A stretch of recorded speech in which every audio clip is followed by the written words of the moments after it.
India Kager was not a casualty of war. She was not killed by enemy fire.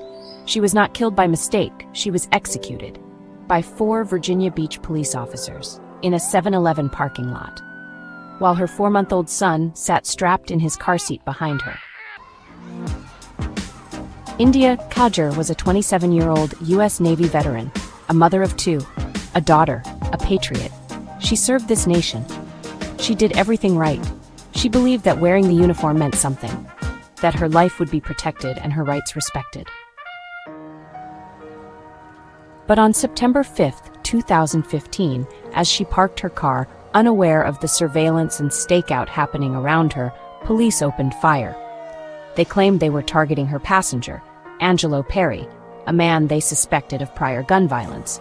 But India was not under investigation. She had no criminal record. She was unarmed. And they never gave her a chance. 30 bullets, no warning, no negotiation, no attempt to de-escalate, just instant, overwhelming force. India died, shielding her son from bullets. And what came next was worse. No officers were charged. No public accountability was given. No justice was delivered. Her mother, Gina Best, a retired school principal, was left to pick up the pieces of her daughter's legacy, of her grandson's shattered innocence, of the trust she once had in the justice system. And she's been fighting every day since. Gina faced wall after wall. The police department refused to release the names of the officers who fired. The local Commonwealth's attorney refused to press charges. Federal prosecutors quietly declined to intervene, and the city offered no apology, only silence and sealed lips.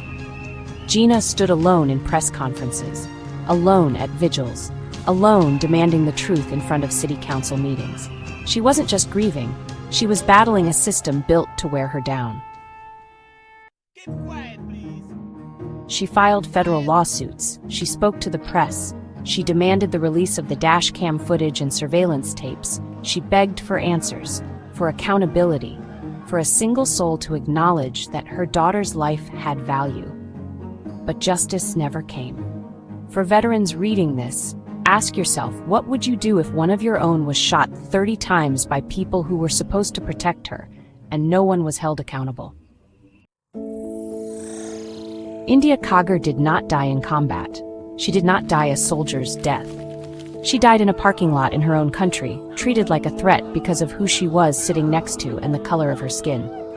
Let's be clear, this was not friendly fire. This was a state-sanctioned execution. India's service didn't shield her. Her patriotism didn't matter. Her baby didn't matter.